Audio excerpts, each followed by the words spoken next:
sur l'ordinateur et j'accueille Gilles. euh, je ne sais jamais comment utiliser, mais concepteur, c'est pas concepteur, mais c'est en tout cas à l'initiative d'un logiciel qui s'appelle Keybud, dont on va beaucoup parler aujourd'hui, et Muriel de chez Bulgari, qui est une utilisatrice de ces mêmes logiciels. Je vous laisse peut-être en deux, trois mots vous présenter. Euh, Muriel, déjà? Donc, je m'appelle Muriel Surflux, je travaille chez Bulgari Horlogerie depuis environ 5 ans et je suis responsable assurance qualité et également responsable de la partie responsabilité sociale et environnementale. Voilà. Et Gilles Ruffieux, donc moi j'ai deux activités, une qui est effectivement l'édition et le développement de ce produit qui vise à accélérer l'alignement, le déploiement stratégique et quelque part les démarches de progrès dans les entreprises, hein, quelles qu'elles soient, et une deuxième qui est un rôle de consultant où j'accompagne des entreprises sur leurs thématiques organisationnelles, stratégiques et systèmes d'information, tout ça avec le but d'aller de plus en plus vite avec le monde qui va de plus en plus vite. Merci beaucoup. Et donc, moi, c'est David, votre hôte. C'est marqué admin. Je suis cofondateur de l'Instant Z, qui a été organisé qui a été fondé il y a 9 ans. J'accompagne aussi des organisations dans cette approche un petit peu particulière de la gouvernance partagée. Et en introduction, je vais vous partager un petit peu comment j'ai rencontré Gilles et pourquoi on est ici aujourd'hui. En effet, en gouvernance partagée, on a de notre côté un certain nombre de processus pour différents types de réunions, et on a notamment une réunion de stratégie, une réunion d'orientation qui nous permet de poser des objectifs, les grandes directions qui sont intéressantes pour l'organisation à atteindre. On a bien sûr, dans cet esprit de gouvernance partagée, un processus en co-création. On va essayer de faire intervenir un maximum de gens pour que vraiment la direction de l'organisation soit portée par le plus grand nombre.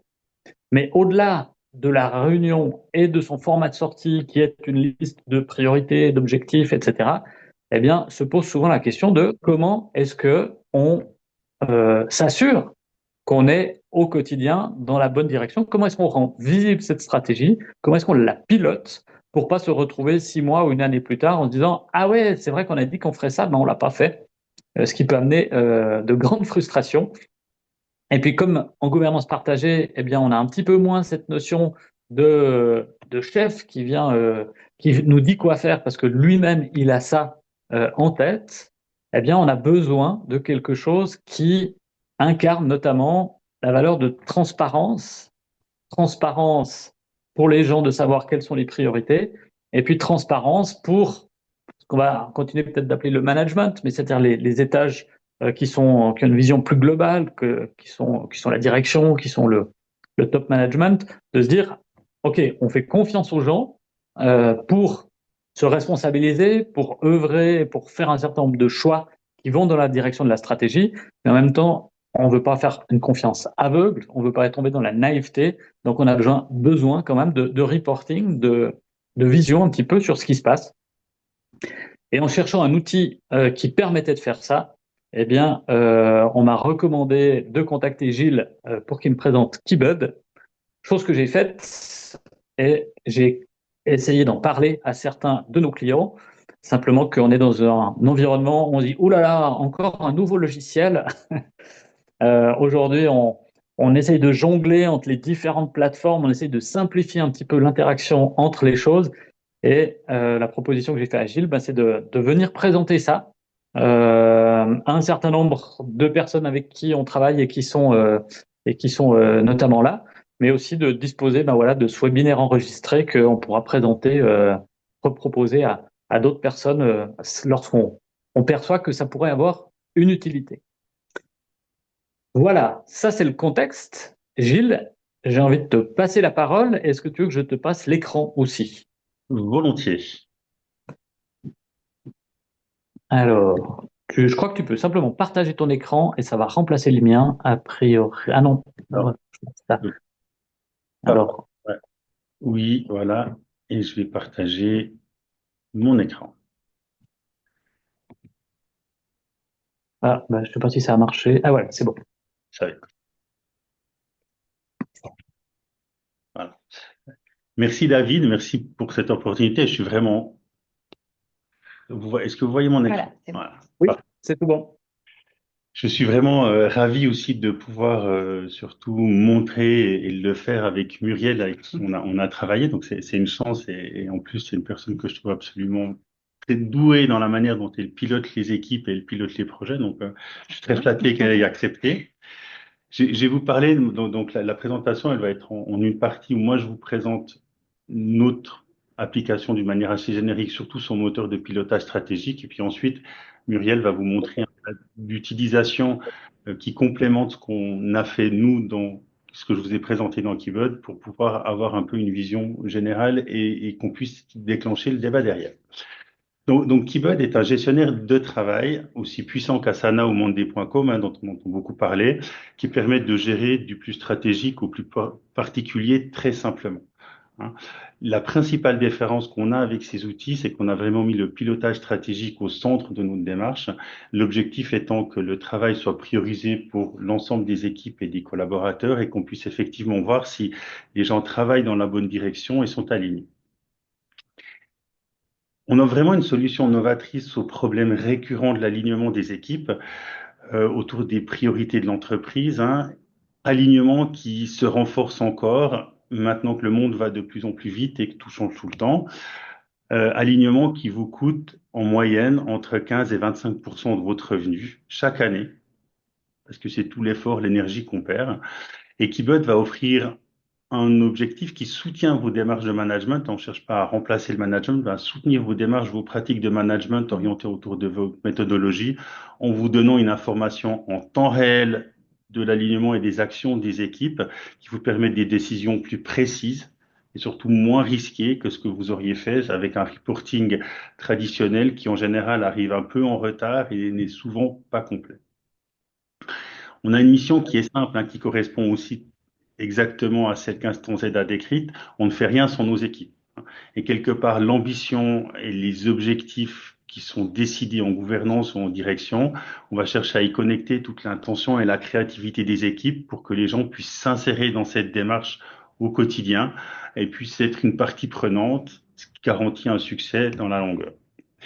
En termes fonctionnels, parce qu'on ne va pas tout voir aujourd'hui, l'objectif de Keybud est de couvrir toutes vos démarches de progrès de votre entreprise, depuis l'exécution stratégique, quelle que soit votre méthodologie, la gestion de programmes, projets et tâches, toute l'amélioration continue qui fait que vous vous améliorez et forcément l'innovation, avec de l'innovation pipeline qui fait que ce qu'on peut mettre et piloter avec Keybud, c'est tout ce qui fait que votre entreprise, votre organisation sera différente demain, sachant que normalement pour l'opérationnel, vous avez un certain nombre d'outils qui sont le RP, le CRM et d'autres outils traditionnels. On va rentrer dans la démo. Donc la démo simule une entreprise active dans l'horlogerie. D'accord. On va se loguer sur la plateforme ici. Alors, quelques mots sur l'interface. On a toujours cette barre ici qui permet d'accéder aux différents menus, à son profil, à un certain nombre de choses. Et ensuite, quand on se log, on a ce qu'on appelle des dashboards ou des recherches enregistrées qui sont des points de management. Et dans ces points de management, ben, si je me log sur celui-ci, il va juste falloir que je vous déplace ici. Je vais retrouver un certain nombre de cartes ici qui me permettent de voir que mon programme est classé par projet avec des cartes qui sont plus ou moins riches, des petits éléments de météo, un certain nombre d'informations, avec la possibilité d'avoir des dashboards supplémentaires dessus qui permettent de comprendre la profondeur. Dans ce dashboard, on mesure ici la contribution des différents programmes à la stratégie, donc on voit qu'on est plutôt équilibré, d'accord? On voit qui participe, on a des éléments de type financier ici qu'on peut voir pour savoir si nos stratégies vont dans le bon sens et combien elles nous coûtent. On peut aussi passer sur d'autres dashboards, donc par exemple le même dashboard avec une vision plutôt timeline to Gantt, ou encore des dashboards qui sont comment est-ce qu'on travaille sur nos objectifs. D'accord. Donc on va pouvoir jouer avec ces différents dashboards, les éléments qu'on n'affiche pas, pour présenter toujours un environnement de gestion qui est le plus efficace possible quand on est en réunion, quand on traite du problème, parce que c'est bien souvent en réunion qu'on fait avancer l'information. Ce qui nous différencie, c'est ce chiffre que vous voyez, hein, qui est le calcul de notre algorithme qui permet de savoir si le projet, l'action contribue à la stratégie, plus ou moins. Hein, plus le chiffre est grand, plus elle contribue à la stratégie. Pour comprendre comment ça se passe, on va aller quelque part dans les éléments qui sous-tendent le produit. On a deux éléments. Un sur lequel on va passer rapidement, qui est toute la gestion de l'organisation. On sait que nos organisations se complexifient avec une organisation hiérarchique ou principale, dans laquelle on a mis des organisations matricielles. Donc, on a mis des cercles qualité, des cercles de différentes choses. On a tout un tas de projets où les gens participent, hein, et on a aussi une structure de compétences qu'on pousse en avant ici, qui sont une matrice de compétences pour pouvoir aller chercher les compétences qu'on a besoin sur les différents projets ou actions, quelle que soit leur place dans l'organisation. Donc, on va pouvoir modéliser toute la complexité de son organisation, parce qu'une organisation qui n'est pas claire et lisible, c'est une organisation dans laquelle le travail se perd. La deuxième des choses qui nous différencie et qui nous intéresse aujourd'hui, c'est notre moteur de pilotage stratégique. Alors, une stratégie, pour qu'elle soit compréhensible, elle doit être décrite d'une manière assez claire. C'est ce qu'on fait ici en la présentant sous forme d'armes, mais elle doit pouvoir aussi couvrir l'ensemble des éléments de l'entreprise. Et si on regarde ce que peut couvrir une stratégie, sachant qu'on n'est pas obligé d'activer les quatre axes, on a un axe qui sont les objectifs stratégiques, hein, le où on veut aller avec cette entreprise. On a un axe qui est forcément centré sur qui sont nos clients, hein, à qui on délivre des prestations et des produits.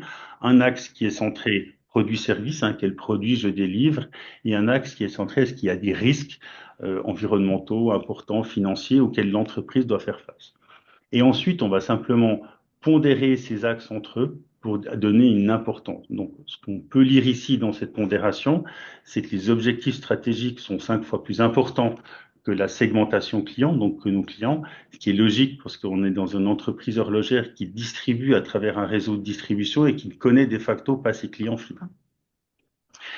On va pouvoir continuer cette sous-segmentation en disant mon objectif stratégique, il est décliné en sous-objectifs qu'on commence à associer à l'organisation et sur laquelle on va repondérer pour dire notre objectif stratégique le plus important, c'est d'être une super place de travail parce qu'on a besoin d'attirer des talents aujourd'hui, sachant que ça peut changer demain. Concrètement, qu'est-ce que ça veut dire dans son utilisation? Si je reviens ici et que je crée une idée, au hasard, hein, c'est l'engagement de ces équipes avec Bud, qui est une proposition ici. On va déclarer que c'est une initiative, on va pouvoir remplir un certain nombre d'attributs ici, et on va pouvoir aller surtout rechercher dans l'organisation les compétences qu'on a besoin pour travailler sur cet objectif. Je vais chercher engagement, et je vais trouver et voir s'il y a des équipes qui sont bonnes sur ces sujets et qui ont des compétences. On va les ajouter, et le fait d'ajouter ces équipes va faire que ma proposition sera visible par l'ensemble de ces équipes qui sont ici inscrites dans la liste. Si je crée l'élément, je vais revenir le chercher là, j'ai les gens qui sont en dessous, on voit que notre élément, il vaut 15 points.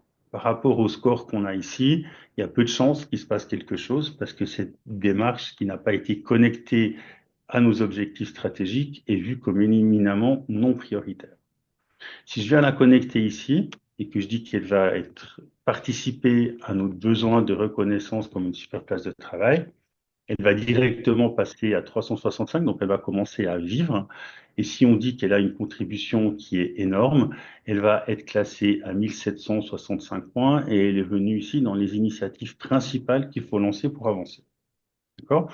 Donc ça permet à tout un chacun d'évaluer l'importance des problèmes qu'il peut détecter, des idées, des initiatives, des projets, pour avoir quelque part un ranking des projets et savoir sur quoi se concentrer en permanence. Si on revient maintenant sur son impact sur la stratégie, qu'on essaie de mieux comprendre cet axe, ici, on a notre stratégie qui est expliquée et on a ces graphes qui sont dessus. Ces graphes vont nous permettre de mesurer l'alignement de l'ensemble des activités, initiatives, projets qui sont présents dans l'application par rapport à nos priorités. En quelques mots, si je viens cliquer sur cet axe et qu'on est largement au-dessus de la ligne ici qui représente l'objectif, chaque...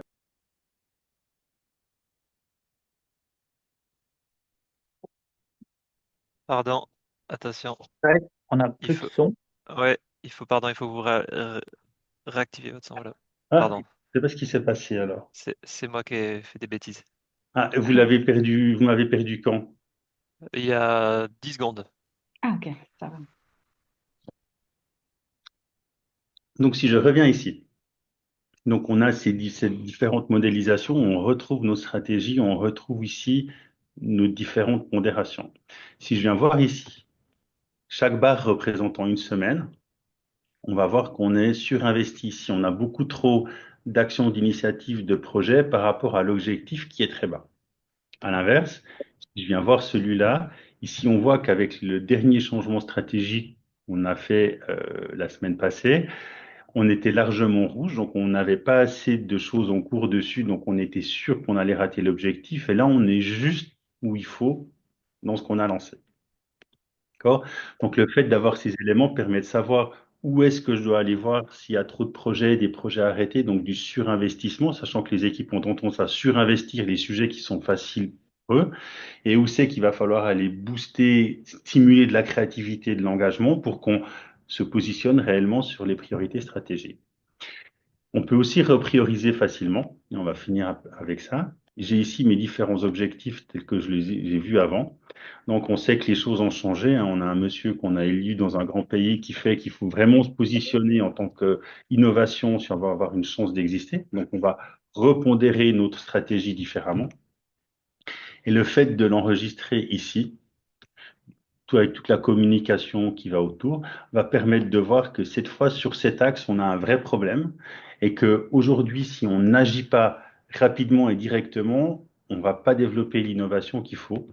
Et pour aller chercher des ressources dans l'organisation, parce qu'on ne peut pas simplement rajouter des projets, ben on a ici les informations des endroits où on a un très large surinvestissement, sur lesquels on va pouvoir dire il faut trier, il faut arrêter, mettre des projets en pause et travailler sur ces différents projets à ce moment-là. Si on va revoir, pour terminer, avant que je passe la parole à Muriel, et qu'on va revoir notre initiative, donc notre initiative, elle valait à peu près 1700 points ici. Euh, Elle aurait dû se recalculer. Ah oui, elle s'est recalculée ici. Elle ne vaut plus que 265 points maintenant qu'on a fait un repositionnement stratégique. Ce qu'on a vu aujourd'hui en résumé, c'est quelque part comment on structure une stratégie, on la rend compréhensible pour les gens. Donc, on peut avoir des discussions, des débats. Comment ces stratégies, on peut la prioriser ou la reprioriser facilement et pouvoir voir quelles sont les actions à entreprendre si elle a commencé à dériver, hein, parce qu'il y a des nouveaux projets, des initiatives qui sont créées qui vont pas dans le sens des priorités, ou parce qu'on a repriorisé la stratégie et comment on a un outil simple pour parler avec les équipes, pour pouvoir dire, ben, il y a un projet qui contribue plus que l'autre et je peux t'expliquer pourquoi. On va plutôt prioriser ce projet, cette initiative, plutôt que cet autre qui contribue moins pour le moment. J'en ai fini pour ma part. Magnifique. Oui. Magnifique. Merci beaucoup. Merci beaucoup. Et du coup, est-ce que tu introduis la partie d'après? Alors, j'ai passé la main à Muriel. Alors, juste une seconde que euh, je, Ok. je t'avais logué. Alors, je vais juste reloguer Muriel. Mm. Ouais, peut-être. Ou je peux peut-être expliquer juste le contexte de l'utilisation Oui. de Code. Comme ça, Gilles peut retrouver mon environnement de travail. Bon, c'est vrai que, on va dire, c'est que dans l'horlogerie, quand je suis arrivée il y a environ 5 ans, la notion de responsabilité sociétale des entreprises et environnementale, hein, c'était quelque chose, une thématique relativement timide, on dira, en tout cas pour l'horlogerie. Je venais des parfums où c'était un environnement qui était beaucoup plus fort. Et durant ces 5 dernières années, je veux dire que c'est devenu un véritable enjeu business, hein, notamment parce que le groupe Bulgaris s'y est fortement intéressé, a fortement développé en fait ses objectifs. Le groupe LVMH a un programme qui s'appelle LIFE, hein, dont nous faisons partie, hein, qui est très ambitieux, avec de plus en plus d'exigences, mais surtout derrière, on s'est retrouvé dans un environnement réglementaire qui est devenu foisonnant, notamment avec l'Union européenne, le European Green Deal, avec énormément de réglementation. Et en très peu de temps, on s'est retrouvé avec une quantité de projets, d'actions à mener qui, en parallèle des certifications, ont donné vraiment on va dire, une charge de travail importante, extrêmement complexe et qui avait des interactions relativement importantes. Donc en fait, moi, mon besoin, il a été de mettre de l'ordre, de structurer en fait tous ces projets, de définir des priorités, de pouvoir faire du reporting clair à la direction et de pouvoir débloquer les ressources nécessaires et piloter le projet. Dans ce contexte-là, on va dire que d'abord, Gilles m'a déjà bien aidé à définir la structure, et c'est ce que je vais vous présenter en fait, la démarche de manière générale, qu'on a ensuite reporté sur Kibot. Alors, je n'utilise pas toutes les fonctionnalités, je ne suis pas aussi, bien entendu, experte que son créateur, mais ce que je vais vous montrer, c'est ce qu'on a mis en place. Donc, moi, j'utilise une des fonctionnalités qui m'a permis de montrer quelque chose de très, très visuel qui m'a vraiment beaucoup aidé. C'est la vue en arborescence. Alors, je vais refermer pour vous montrer en fait. Donc là, la première partie en fait de notre action a été de structurer notre stratégie RSE. Et là, vous verrez, donc voilà, ça c'est notre stratégie. On a une carte dans laquelle on a mis déjà pas mal de choses, hein, mais elle s'est déjà structuré en 3 axes. Un axe sur la conformité stratégique et réglementaire, un autre sur le programme LIFE qui est celui du groupe, et un autre axe qui est celui d'engager les collaborateurs et les parties prenantes. C'est un petit peu l'axe qui va nous aider aussi à progresser sur notre stratégie. Là, déjà rien que, et je vais développer encore un petit peu, mais c'est vrai que sur la partie conformité stratégique et réglementaire, je l'ai également encore segmenté en 2 points, les certifications et la réglementation. Dans ce cas-là, vous pouvez déjà voir quand même qu'il y a des petits pictogrammes qui nous permettent de dire, oh, voilà, il y a des points d'attention. En fait, ça, c'est vraiment quelque chose que j'utilise en reporting pour suivre un chemin et dire, on a quelque chose qui se passe au niveau de la conformité stratégique et réglementaire. Et là, je vais vous montrer, donc en fait, on a posé cette structure, cette réglementation. L'idée, c'était de pouvoir dire, attention, la réglementation, c'est quelque chose d'important. Et c'est vrai que c'est un outil que j'utilise en pilotage stratégique avec la direction. Et là, vous voyez, voilà, ça, c'est toutes mes cartes qui sont liées à la réglementation. Ce sont vraiment des macro-sujets. Là, vous allez certainement rien apprendre. Et ce qu'on peut voir ici d'emblée, c'est qu'il y a des cartes qui ont été activées, qui sont en cours. Ça veut dire que là, il y a un propriétaire qui a été, un acteur qui a été défini, attribué. Et en un clin d'œil, on voit qu'il y a des cartes.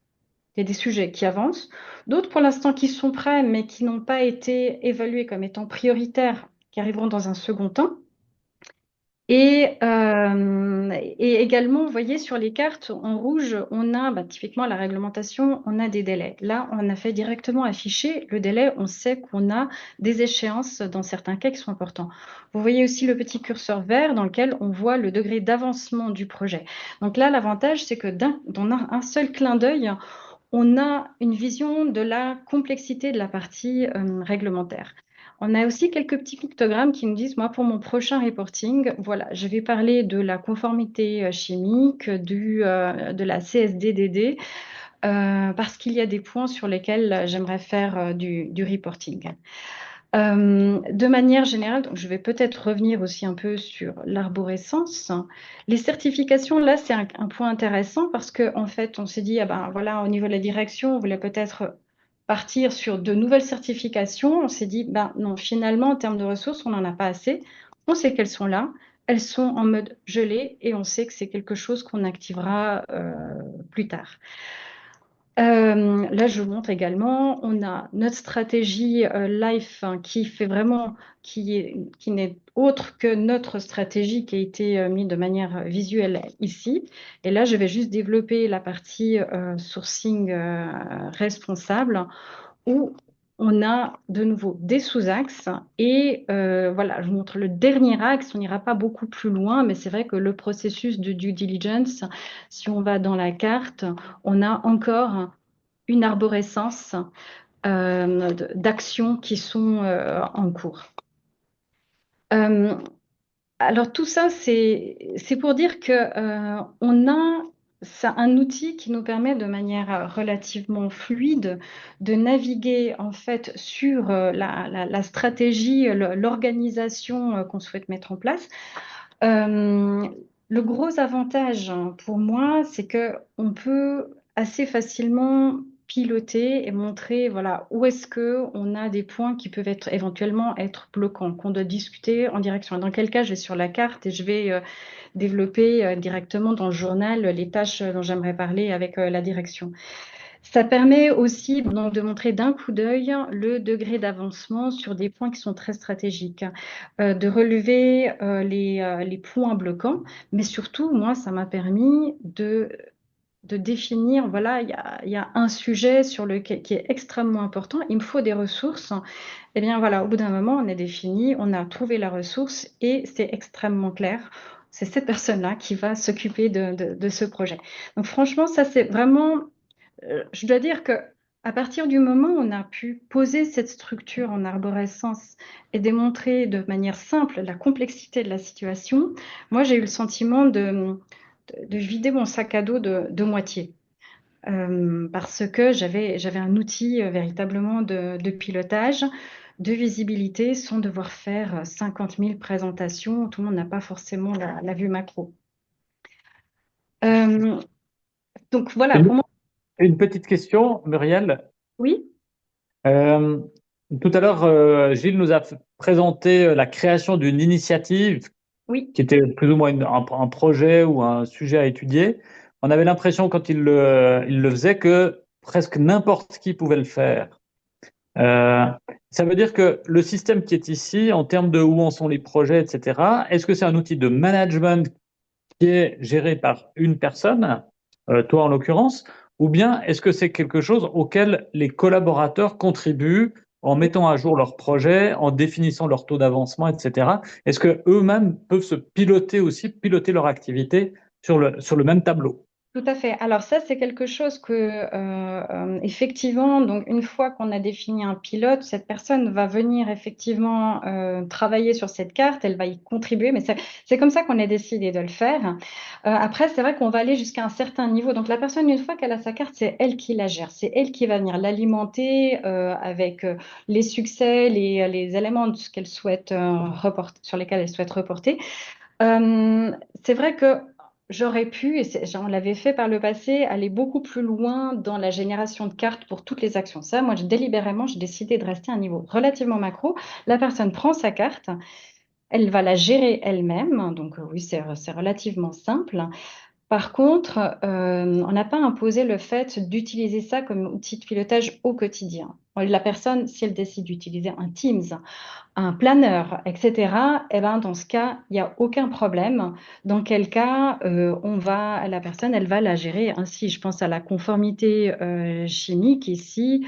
Là, on a mis carrément directement un lien vers un, un planeur sur lequel on va aller reporter toutes les informations qui sont importantes. Après, les autres informations, elles vont être remontées dans le journal ou en direction, en comité de direction, sur ce qu'on aura choisi.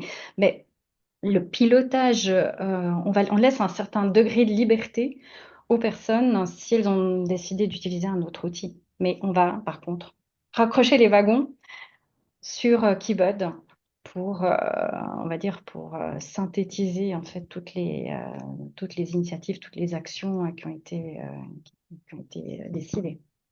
Oui. Merci beaucoup. Il y a une série de questions qui sont en train d'être posées dans le chat, mais je vous propose qu'on les reprenne sur la deuxième partie. Je reviendrai vers vous, euh, Yost, Lorenzo et autres personnes pour vous proposer de les poser en live. Et D'accord. puis, je vous laisse continuer. Oui, alors après, non, c'est simplement, je voulais aussi vous donner donc pour nous, ça nous permet aussi de garder des traces des projets, mais moi, ça m'a aussi beaucoup permis d'embarquer les gens. Parce que quand on me disait, mais qu'est-ce qui se passe au niveau de la RSE, ben, j'ai pu leur montrer quelque chose de visuel et la plupart du temps, ça a bien pris. Que ce soit au niveau de la direction ou une personne qui souhaite travailler dans ces projets, elle a eu beaucoup plus une bonne compréhension de là où s'inscrivait potentiellement son action. Donc ça aussi, ça a été un élément de motivation, je trouve, pour embarquer les gens. Ça a aussi plu aux auditeurs pour les certifications ISO, par exemple, ou autres, parce que ça donne une vue aussi globale de notre organisation et aussi, ça, je pense que ça rassure en fait de voir qu'il y a une structure, que les choses s'interconnectent. Donc voilà, ça c'était les autres avantages de gérer en fait la RSE de cette manière. Et voilà, donc là on en est au début, donc petit à petit, chaque utilisateur enfin, on devient de plus en plus mature et puis on intègre des nouvelles fonctions. Vous avez vu, il y en a une pléthore. Moi, j'en apprends tous les jours. Là maintenant, je gère le système de gestion dans les to-do, par exemple, tout ce que je veux reporter dans tous les types de comités. On veut aussi développer les KPI, par exemple, pour pouvoir montrer le degré d'avancement sur des points hyper stratégiques. Voilà, on a encore d'autres idées pour pouvoir bénéficier. Petit à petit, on grandit avec l'outil Keybot. Petit à petit, on se familiarise et puis on l'utilise de manière efficace. Voilà. Je pense que dans les grandes lignes, j'ai peut-être oublié des choses, mais peut-être que les questions permettront d'y répondre. D'aller là où les gens se posent encore des questions. Merci. Gilles, je crois que tu voulais encore dire quelque chose. Non, bon, on le remarque, moi je vous ai présenté quelque chose qui est extrêmement dynamique, hein. On voit que déployer ce dynamisme dans les entreprises nécessite des équipes qui sont aussi prêtes à quelque part à maturité d'eux. Et puis après, on a vu dans l'utilisation de Keybot, dans cet exemple-ci, ici, quelque chose qui gentiment s'y avance, mais on est parti de choses sur lesquelles on met de l'information, on met son point de situation, on a structuré. Hein, je crois que Oui, le ouais, grand bénéfice, quand on a discuté de comment on allait structurer cette démarche RSE, bah, ça a été de pouvoir la structurer, la matérialiser, ouais. et puis de se dire c'est pas ça qu'on veut, ça me paraît pas cohérent, et d'arriver à un moment où on se dit ben VetSit, c'est ça me parle. Il y a Mhm. nos sujets qui sont présents, on arrive à comprendre, à piloter, à expliquer, à mesurer. Et puis c'est le premier des étapes qu'on cherche. Et une fois qu'on a atteint quelque chose où on crée de la valeur pour les gens, ben on peut gentiment continuer de développer. On en a sous le pied, on a la possibilité d'aller très loin, mais ce qui compte, c'est la capacité des gens à aller dans cette direction. Et là, on les accompagne petit à petit, d'une manière progressive en fonction des progrès et de la prise de maturité qu'on fait sur ces sujets. Mhm. L'autre élément, effectivement, qui est important, hein, on peut effectivement aller gérer de l'objectif stratégique à la plus petite des tâches. Mhm. Est-ce que c'est judicieux?